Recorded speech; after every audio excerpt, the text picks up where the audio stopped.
కాళేశ్వరంపై Congress BJP చేస్తున్న కుట్రను వ్యతిరేకిస్తూ పెద్దపల్లి జిల్లాలో బీఆర్ఎస్పీ నాయకులు ఆందోళనకు దిగారు. కేటీఆర్ పిలుపు మేరకు పెద్దపల్లి నుండి సుందిళ్ల బ్యారేజ్ వరకు బైక్ ర్యాలీ చేపట్టారు. అనంతరం కాళేశ్వరం జలాలతో తెలంగాణ తల్లి విగ్రహానికి జలాభిషేకం చేశారు.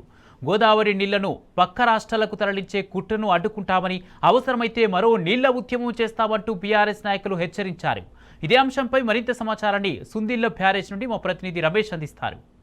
తెలంగాణ జీవధార అయినటువంటి కాళేశ్వరం ప్రాజెక్టు పైన కాంగ్రెస్ పార్టీ బీజేపీ పార్టీ కుట్రపూరితంగా కాళేశ్వరం ప్రాజెక్టుకి ఒక మరణ శాసనం రాయడానికి అయితే కుట్రలైతే పావులైతే కలుపుతుంది. ఈ నేపథ్యంలోనే నిన్న జరిగినటువంటి అసెంబ్లీ సమావేశాల వేదిక కూడా మనకు స్పష్టంగా కనిపిస్తుంది. ఏదైతే గతంలో ఉన్నటువంటి బీఆర్ఎస్ ప్రభుత్వంలో ఉన్నటువంటి నీటిపారుదల శాఖ మంత్రిగా పనిచేసినటువంటి హరీష్ రావును కూడా కావాలనే ఒక సభలో చర్చ జరుగుతూ అంటే కూడా కావాలనే కూడా అడ్డుకునే ప్రయత్నం చేశారు. మొత్తంగా కాళేశ్వరం ప్రాజెక్టును అయితే ఒక మరణ శాసనం అయితే రాయడానికి అయితే కాంగ్రెస్ పార్టీ బీజేపీ పార్టీలు అయితే ఒక కంకణం కట్టుకున్నట్టుగా కూడా మనకు తెలుస్తుంది. దీనిపైన కూడా నిన్న బీఆర్ఎస్ పార్టీ వర్కింగ్ ప్రెసిడెంట్ కూడా ఖండించడం జరిగింది. ఈ నేపథ్యంలోనే కాళేశ్వరం ప్రాజెక్టు పైన కాంగ్రెస్ పార్టీ బీజేపీ పార్టీ చేస్తున్నటువంటి కుట్రలను ప్రజలకు తెలిపేందుకు, కాళేశ్వరం ప్రాజెక్టు యొక్క మహత్యాన్ని కూడా ప్రజలకు వివరించేందుకు కూడా బీఆర్ఎస్వి ఆధ్వర్యంలో కూడా నేడు రాష్ట్ర వ్యాప్తంగా కూడా పిలుపునివ్వడం జరిగింది. కాళేశ్వరం జలాలతోటి ఆ తెలంగాణ తల్లి విగ్రహాలను అలాగే అమరవీరుల స్థూపాలకు కూడా జలాభిషేకం చేయడానికి అయితే పిలుపునివ్వడం జరిగింది.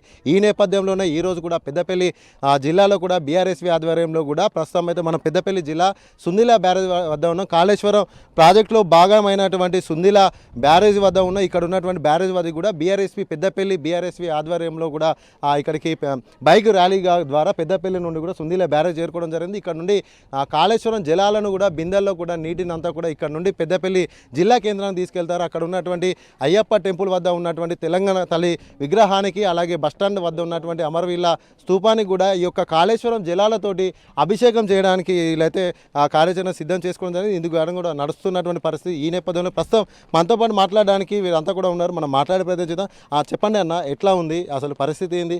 కాంగ్రెస్ పార్టీ బీజేపీ పార్టీ ఒక కాళేశ్వరానికి ఒక మరణ శాసనం రాయడానికి సిద్ధం చేసింది అనుకోవచ్చు. అసలు ఎందుకు ఇంతలా కాళేశ్వరం పైన కుట్రలు చేస్తుందని అనుకోవచ్చు? మనం ఇలా ముఖ్యంగా మొదటిసారిగా చెప్పాల్సింది ఏంటంటే, కాళేశ్వరం కడుతుంటేనే ఇలా కాళేశ్వరం ప్రాజెక్ట్ అని కేసీఆర్ గారు నీళ్లు నిధులు నియామకాలు ఇలా నియామకాలు చేసుకున్నాము, నిధులు సంపాదించుకున్నాము, నీళ్లను సాధించుకున్న ఒక దృఢ సంకల్పంతో ఆ రోజు కాళేశ్వరం ప్రాజెక్టును పునాది పోయంగానే రెండు జాతీయ పార్టీల కుట్రలు మనకు ఆ రోజే తెలిసాయి. ఎందుకంటే అసలు దాని కన్స్ట్రక్షన్ వాల్యూ కంటే ఎక్కువ అవినీతి జరిగిందని ఒక అబద్ధ ప్రచారం దాటుకుంటూ కూడా ఇలా కాళేశ్వరాన్ని నిర్మించిన గొప్ప నాయకుడు కేసీఆర్ గారు.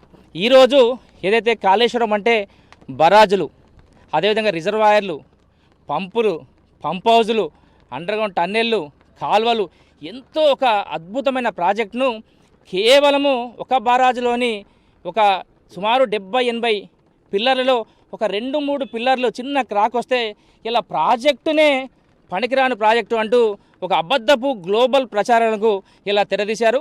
ఆ తెరదీసే భాగంలోనే ఇలా ఒక కమిషన్ వేసి ఆ కమిషన్ ఏదైతే అసెంబ్లీలో ప్రవేశపెట్టారో ఆ కమిషనే తెలుస్తుంది. ఆ కమిషన్ యొక్క అబద్ధాలను హరీష్ రావు గారు ఒక్కొక్కటి చెబుతుంటే ఆయనను మాట్లాడలేకుండా మంత్రులందరూ ముప్పేట దాడి చేసినా కూడా ఏదైతే కాళేశ్వరం యొక్క అద్భుత ప్రాజెక్టు యొక్క ఇలా అనేక విషయాలను వారి యొక్క ఏదైతే మెడలు విరిచేట్టు అంటే వారి యొక్క మూబందు అంటే వారి నోరు కూడా బంద్ చేసే విధంగా ఈ కాళేశ్వరం ప్రాజెక్టు విజయాలను, కాళేశ్వరం ప్రాజెక్టు పనితీరును, కాళేశ్వరం ప్రాజెక్టు గొప్పదాన్ని వివరించారు. కానీ ఇలా వారి యొక్క చూస్తుంటే కేవలము ఇంత అద్భుతమైన ప్రాజెక్టును భారతదేశంలోనే ఎవరు కట్టలేదు. కాళేశ్వరం కట్టడం వల్ల కేసీఆర్ గారి యొక్క ప్రఖ్యాతి ఎక్కడికో పోతుందని ఒక దుర్మార్గపు ఆలోచనల భాగమే ఈ కాళేశ్వరం కుట్రలు చేస్తున్నారని మేము బలంగా నమ్ముతున్నాము. అందులో భాగంగా ఏదైతే కేటీఆర్ గారి యొక్క ఆదేశానుసారము పెద్దపల్లిలో గౌరవ మాజీ మంత్రులు కొప్పుల ఈశ్వరన్న గారి ఆధ్వర్యంలో అక్కడ తెలంగాణ తల్లి విగ్రహానికి, అదేవిధంగా అమరవీరుల స్థూపానికి ఈ యొక్క అద్భుతమైన కాళేశ్వరం ప్రాజెక్టు గోదావరి జలాలను ఇక్కడికి అదేవిధంగా బీఆర్ఎస్ యూత్ పట్టణ విభాగం పార్టీ ఆధ్వర్యంలో ఇక్కడికి మేమంతా వచ్చి ఇలా బిందెల ద్వారా అక్కడ తీసుకువెళ్ళి ఇలా కాళేశ్వరం ప్రాజెక్టు ఒకటి చూస్తుంటే చూడండి ఎంత అద్భుతంగా ఎన్ని వేల లక్షల క్యూసెక్లు పోతున్నా కూడా చెక్కు చెదరని ప్రాజెక్టు కాళేశ్వరం ప్రాజెక్టు. అందులో అంటే ఇక్కడ కనబడుతుంటే కూడా ఒక దుర్మార్గమైన ఆలోచన ఏదైతే తెలంగాణ ప్రయోజనాలను పనంగా పెట్టి ఈరోజు ముఖ్యమంత్రి గారు కావచ్చు, అదేవిధంగా జాతీయ పార్టీలు బీజేపీ పార్టీ కావచ్చు, కాంగ్రెస్ పార్టీ కావచ్చు, తెలంగాణ ప్రయోజనాల కంటే కూడా వారి యొక్క పార్టీ యొక్క భవిష్యత్తే పునాదిగా ముందుకు పోతున్నాడని మేము గ్రహిస్తున్నాం. మీరు చెప్పండి, ఎట్లా చూడొచ్చు ఈ కాళేశ్వరం ఎందుకు ఇట్లా ఎందుకు దీన్ని నాశనం చేయడం? కేవలం బనకచెల్ల కావచ్చు, అంటే కింద ఉన్నటువంటి రాష్ట్రాలకు నీళ్ళు ఇచ్చే ఒక కుట్రమే అనుకోవచ్చా? మనం ఎట్లా చూడొచ్చు? తెలంగాణ రాష్ట్రం ఏర్పడిన తర్వాత మన అపార భగీరథుడు మరి తెలంగాణ తొలి ముఖ్యమంత్రి కేసీఆర్ గారు మరి రైతు బాగోగులు తెలిసిన వ్యక్తి కనుక మరి రైతు బాగుంటేనే దేశం బాగుంటుంది అనే ఒక నినాదంతో మరి తెలంగాణ ప్రాంతాన్ని రైతులందరి జీవితాల్లో ఒక మంచి యోగ్యతను నింపడానికి తెలంగాణలో ఒక ప్రపంచ వ్యాప్తంగా పేరుగాంచినటువంటి ఇవాళ కాళేశ్వరం ప్రాజెక్ట్ కట్టడం జరిగింది. మరి ఈ ప్రాజెక్టుని కట్టిన తర్వాత మరి రైతుల కళ్ళలో ఆనందం, ఎక్కడ చూసినా పచ్చదనంతో మరి రైతులంతా వాళ్ళ ముఖాల్లో చిరునవ్వు వెలిగించింది.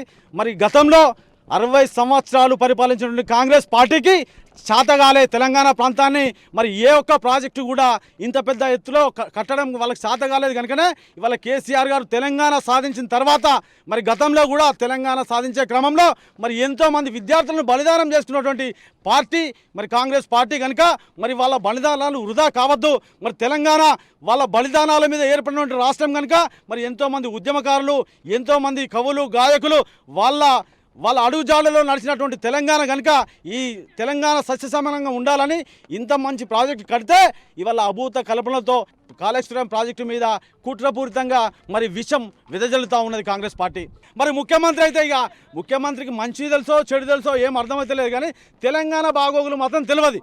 ఎందుకంటే కేసీఆర్ గారు ఉన్నప్పుడు మరి ఏ రైతు కండలో మరి కన్నీటి చుక్క కూడా రానియకుండా మరి అన్ని రకాల సదుపాయాలు ఏర్పడి చేసినటువంటి వ్యక్తి కేసీఆర్ ఇంకా మరి ఆయన అడుగుజాడల్లో నడిచి ఇవాళ తెలంగాణ సస్యశ్యామలు చేయాల్సిన బాధ్యత మన ముఖ్యమంత్రి రేవంత్ రెడ్డి మీద ఉంటే ఇవాళ తెలంగాణను గాలికి వదిలేసి ఇవాళ యూరియా బత్తాల కోసం చెప్పుల లైన్లో పెట్టుకొని మరి రైతులు స్పృహతప్పి మరి పంటను పీకేసే క్రమం ఏర్పడింది కనుక ఇవాళ కాంగ్రెస్ను అసహ్యించుకున్నారు కనుక ఇవాళ మళ్ళొక కొత్త కోణంలో మరి తెలంగాణ ప్రాంతంలో ఈ ప్రాజెక్టుని అభూత కల్పనతో మరి దీని మీద విష ప్రచారం చిమ్మి మరి కేసీఆర్ గారి కుటుంబం పైన మరి అదేవిధంగా బీఆర్ఎస్ పార్టీ పైన విషం వెదజల్లుతూ ఉన్నారు. మీ విషపూరితమైన రాతలకు, మీ విషపూరితమైన మాటలకు తెలంగాణ ప్రజలు ఎవరు నమ్మరు. మళ్ళీ కేసీఆర్ రావాలి, కేసీఆర్ ప్రభుత్వం వస్తేనే మాకు మనుగడ ఉంటుందని చెప్పి ఇవాళ పల్లెల్లో రైతులు, మహిళలు మరి అదేవిధంగా విద్యార్థులు వీళ్ళంతా కూడా ఎదురు చూస్తూ ఉన్నారు. ఇచ్చిన హామీలు మరి ఏమి హామీలు ఇచ్చినావు, మరి ఎన్ని హామీలు ఇచ్చినావో నీ మనస్ఫూర్తిగా నీకు తెలుసు. మరి ఏది పడితే అది మాట్లాడుతూ, ఎక్కడ పడితే అక్కడ మాట్లాడుతూ మరి నువ్వు ఇచ్చినటువంటి 6 గ్యారంటీలు అన్నావు, 420 హామీలు అన్నావు, ఎవ్వి రేవంత్ రెడ్డి అని అడుగుతూ ఉన్నాం. మేము ఇవాళ ప్రశ్నిస్తే మళ్ళీ కేసీఆర్ గారి మీద మరి ఈ విధంగా విషం జల్లుతూ మరి కేసీఆర్ గారి కుటుంబాన్ని బదనాం చేసే క్రమంలో మీరంతా పనిచేస్తున్నారని అర్థమవుతూ ఉంది. ఇప్పటి నుంచి ఖచ్చితంగా మరి పల్లెల్లో నిన్ను నిలదీయాల్సిన అవసరం ఉంది.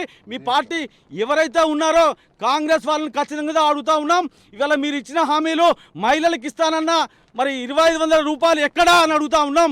అదేవిధంగా విద్యార్థులను నమ్మించి మోసం చేసి మరి ఉద్యోగ కల్పన కల్పిస్తానని, ఉద్యోగ భద్రత ఇస్తానని మరి నువ్వు ఇచ్చిన హామీ ఏమైందని అడుగుతూ ఉన్నాం. మరి మహిళా సోదరులకు, మా చెల్లెళ్లకు మరి స్కూటీలు ఇస్తానని మాయమాటలు చెప్పినావు. ఇవాళ అధికారం గద్దెనెక్కినాక వాళ్ళని విస్మరిస్తూ ఉన్నాం. ఇవాళ యూనివర్సిటీకి పోతే నీ బండారం బయటపడుతున్న ఉద్దేశంతో మరి అక్రమంగా అరెస్టులు చేసి మరి ఎప్పుడైతే తెలంగాణ ఉద్యమంలో కూడా అంత నిర్బంధం జరగలే. ఇవాళ ఒక ముఖ్యమంత్రి వస్తే నువ్వు గడీల పాలన కేసీఆర్ గారిని విమర్శించి ఇవాళ నువ్వు గడీలు వేసుకొని మరి యూనివర్సిటీకి వచ్చినావా అని అడుగుతూ ఉన్నాం.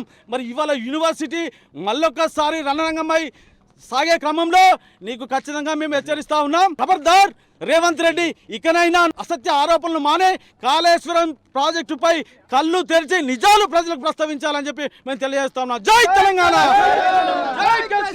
వాళ్ళు చెప్తున్నటువంటి ఏదైతే కాంగ్రెస్ పార్టీ కాళేశ్వరం ప్రాజెక్టు పైన కాంగ్రెస్ పార్టీ, బీజేపీ పార్టీ చేస్తున్నటువంటి కుట్రలన్నీ కూడా ప్రజలన్నీ కూడా గమనిస్తున్నారు. ఇప్పుడు ప్రజలు ప్రతి గ్రామాన ఉన్న కాంగ్రెస్ పాలన పైన కూడా కన్నెర చేస్తున్నటువంటి పరిస్థితి, కాళేశ్వరం పైన చేస్తున్నటువంటి కుట్రలు కూడా ప్రతి ఒక్కరు కూడా గమనిస్తున్నారు. ఖచ్చితంగా సరైన సమయంలో ప్రజలే బుద్ధి చెప్తారంటూ కూడా వారు అంతా కూడా హెచ్చరిస్తున్నటువంటి పరిస్థితి. ఇది ఇక్కడ ఉన్నటువంటి తాజా పరిస్థితి. వీడియో జర్నలిస్ట్ సంతోష్తో Ramesh, T News, Sundilla barrage నుండి.